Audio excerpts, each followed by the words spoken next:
Good afternoon, everyone. So, yung di-discuss ko is distributed databases. Ito yung isa sa two basic option in addressing the issue about planning a distributed system. Yung distributed database has two categories. It's either partition or replicated. So, yung una is partition databases.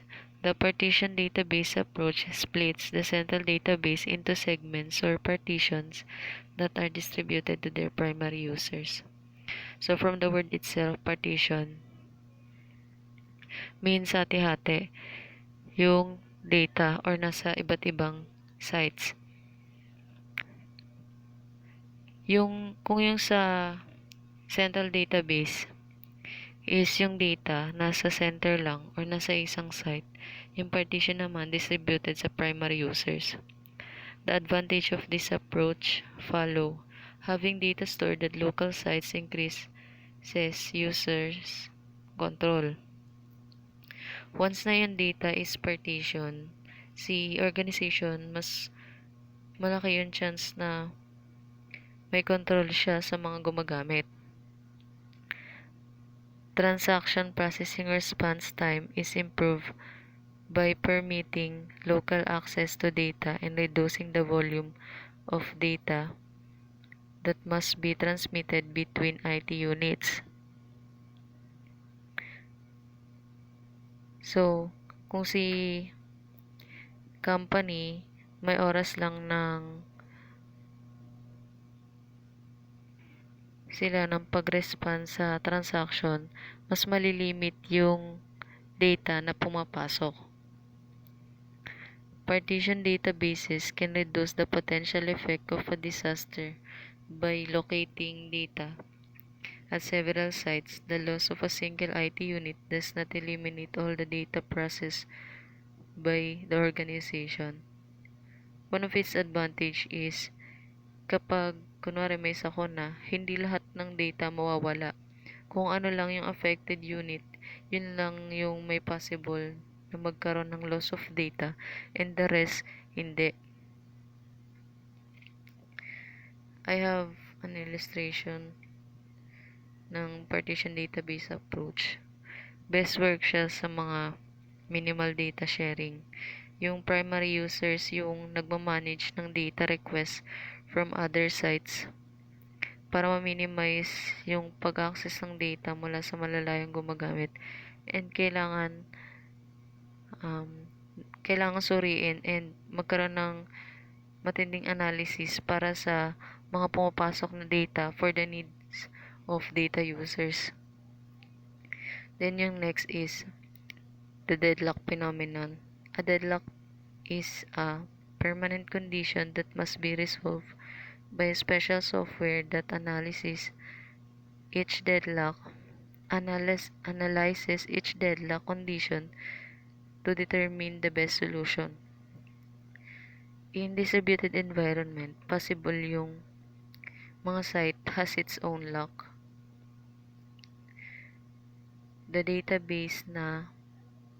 Para sa database na ma-prevent yung pag-process ng isang site ng transactions. Sa illustration, may kita natin na yung isang site or yung site 1 is locked and waiting sa pag-unlock ni data C or ni lock C. Same process sa ibang site. And nangyayari yung deadlock dito dahil may mutual exclusion sa data resources and yung transaction is pending until lock is ma-remove.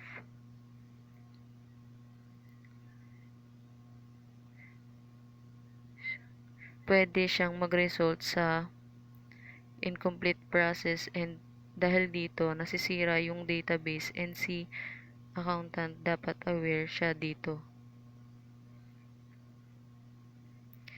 Deadlock resolution.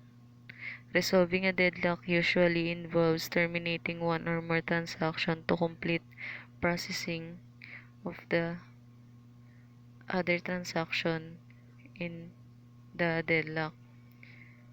In resolving deadlock, yung mga naunang transaction need na simulan ulit, yung mga hindi tapos. In preempting transaction, yung deadlock resolution software attempts na i-minimize yung total cost breaking the deadlock. Some of the factors that are considered in this decision follow. The resources currently invested in the transaction. This can be measured by the number of updates na nagawa na yung transaction and must be repeated kung yung transaction is tapos na. The transaction state of completion. In general, si deadlock resolution software ay iniiwasan na i-terminate yung transaction na malapit na matapos. The number of deadlocks associated with the transaction. Because terminating the transaction breaks all deadlocks, si deadlock resolution software should attempt to terminate transaction na may more than one deadlock. So, yung next is replicated databases. Ito yung isa sa category ni distributed databases, which is replicated databases. The primary justification for a replicated database is to support read-only queries with data replicated at every site. Data access for query purposes is ensured, and lockouts and delays due to the data traffic are minimized. Kung sa partition works best for minimal data sharing, dito naman sa replicated database, effective siya sa mga companies na may high degree of data sharing. Sa illustration, yung processing transaction from each site is napupunta siya sa replicated database niya and magkakaroon siya syempre ng effective dun sa replicated database. Magkakaroon siya ng effect. Next is concurrency control. A common use method for concurrency control is to serialize transaction. This method involves labeling each transaction by two criteria. First, special software groups transaction into classes to identify potential conflicts. So, for example, read-only transaction do not conflict with other classes of transaction like accounts payable and accounts receivable. Hindi siya same ng data and hindi magkakaroon ng conflict kasi magkaiba ng data yung ginagamit nila. Then, pwedeng magkaroon siya ng conflict kapag sabay-sabay na yung transaction sa dalawang data na yun. The second part of that control process is to timestamp each transaction. Pwede dito yung for scheduling ng pag-update ng database base sa transaction time. So, may control si company dito. Sa database concurrency, nagbibigay siya ng complete and accurate data sa lahat ng user sites. So, dapat si system designer need mag-employ ng methods para ma-ensure na yung transaction is na-process and accurately mag-reflect sa databases ng lahat ng sites for the accuracy of accounting records. Yung concurrency problem is a matter of concern for auditors. So, yung next is database distribution methods, and the accountants. The decision to distribute database is one of one that should be entered thoughtfully. There are some issues and trade-offs to consider. Here are some of the most basic questions to be addressed. Should organization data be centralized or distributed? If data distribution is desirable, should the database be replicated or partitioned? If replicated, should the database be totally replicated or partially replicated? If the database is to be partitioned, how should the data segments be allocated among the sites? The choices involved in each of these questions may impact the organization ability to maintain their integrity. The presentation ng audit trails and accuracy ng accounting records are key concerns. Ito yung mga decision that yung auditor should understand and influence intelligently.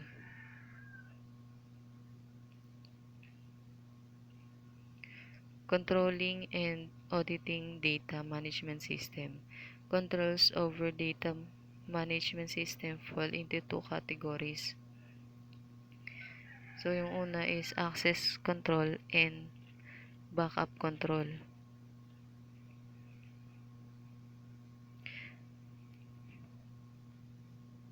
Access control are designed to prevent an authorized individual from viewing, retrieving, corrupting, or destroying the entity's data. Sa access control, nagkakaroon lang dito ng conflict kapag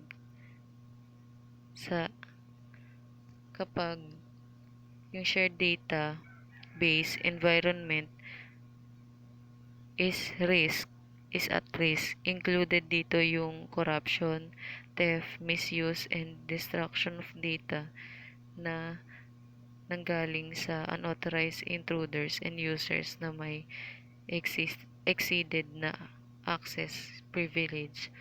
So, some have several control features are now reviewed first in user's view.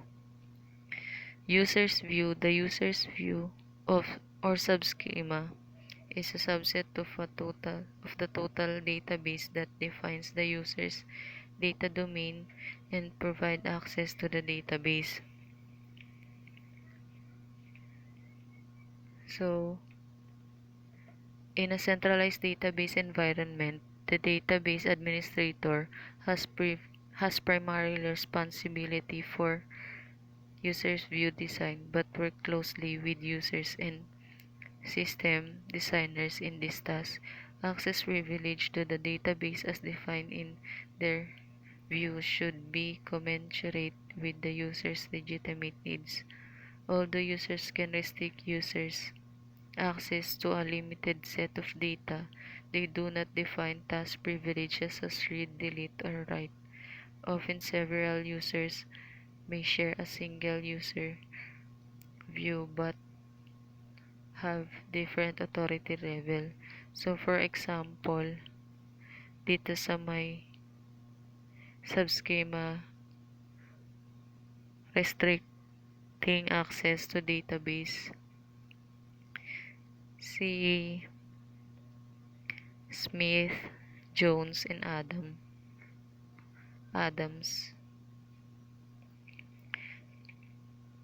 may access sa same site ng data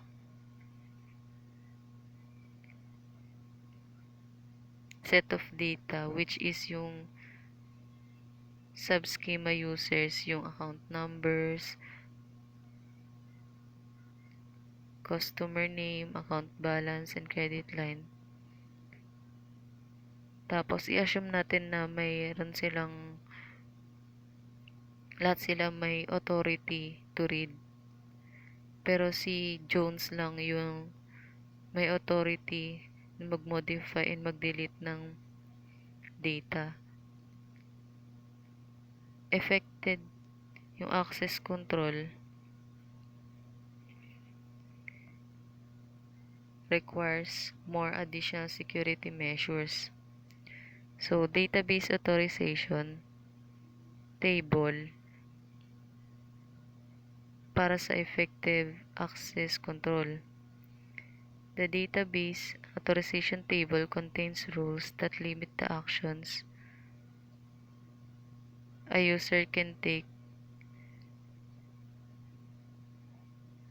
This technique is similar to the access control list used in the operating system.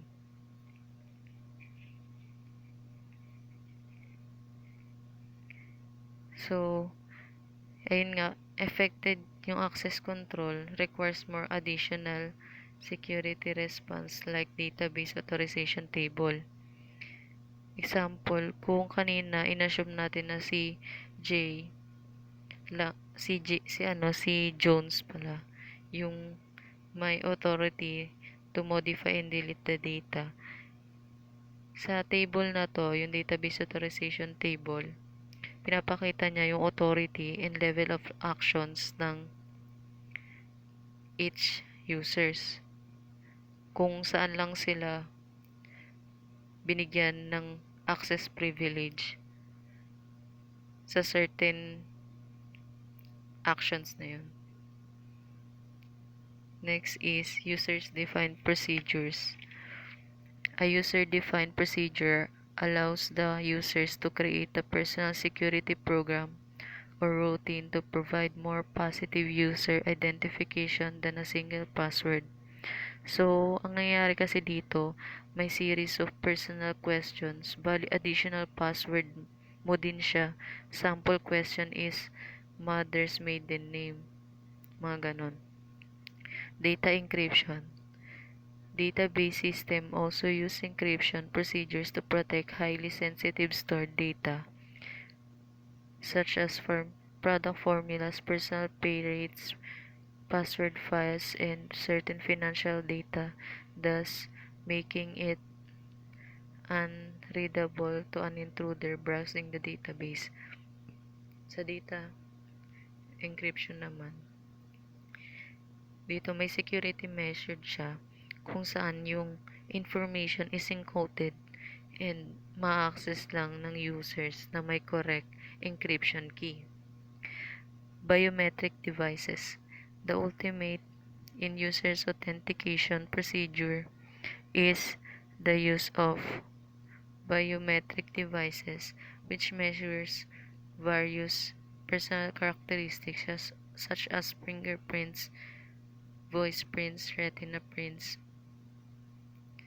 or signature characteristics. Sa biometric devices, so dito naman, yung user's characteristics is digitized and stored in a database security. Kaya once na may access sa data mo, once na may mag-access sa data mo, gagamit ng special scanning device para ma-confirm na ikaw nga yun. Then, kapag hindi match, magde-denied siya. So, next, inference control. One advantage of the database query capability is that it provides users with summary and statistical data for decision making. For example, managers might ask the following question: what is the total value for inventory items with monthly turnover less than 3? What is the average charge to patients with hospital stays greater than 8 days?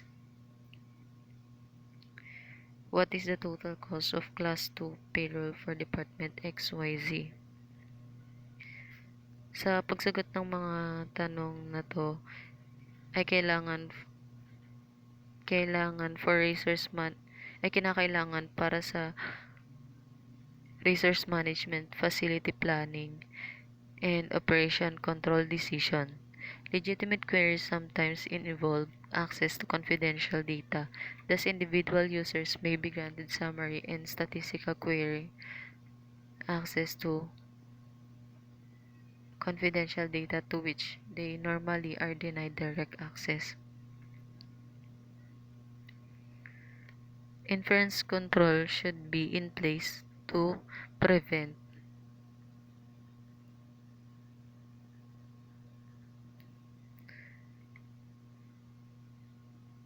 to prevent users from inferring through queries specific data values that they otherwise are unauthorized to access. So next, inference control attempts to prevent three types of compromises to the database. Yung una is positive compromise. Yung user nagde-determine yung specific value ng data item. Sa negative compromise, the users determine that yung data item does not have specific value. Then, approximate compromise, yung user is unable to determine the exact value of an item but is able to estimate it with sufficient accuracy to violate confidentiality of the data. So, yung next is audit objective relating to database access. So, yung audit objective is verify that database access, authority, and privilege are granted to users in accordance with their legitimate needs. So, yung katulad kanina, kunwari si Jones lang, yung binigyan ng access privilege kasi in accordance lang siya sa needs niya. Ayun.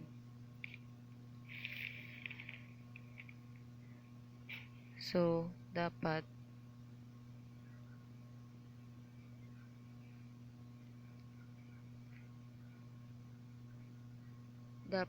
si auditor ay si company susuriing mabuti yung kung needs ba talaga ng user na yun magkaroon ng access sa certain data. So, next is audit procedure for testing database access control. Responsibility for authority tables and sub-schemas. Dito naman, the auditor should verify that the database administration personnel retain exclusive responsibility for creating authority tables and designing users' views. So, evidence may come from three sources. Yung una is by viewing company policy and job description which specify these technical responsibilities. By examining programmer authority tables for access privilege to data, definition language, commands, and through personal interviews with programmers and database personnel. Next is appropriate access authority. The auditor can select a sample of users and verify yung access privilege stored in the authority table are consistent with their job description organization levels. So, yun lang po. Yung audit procedure for testing is i-discuss ni yung ibang audit procedure for testing database access control is i-discuss ni Ms. Acopio. Thank you.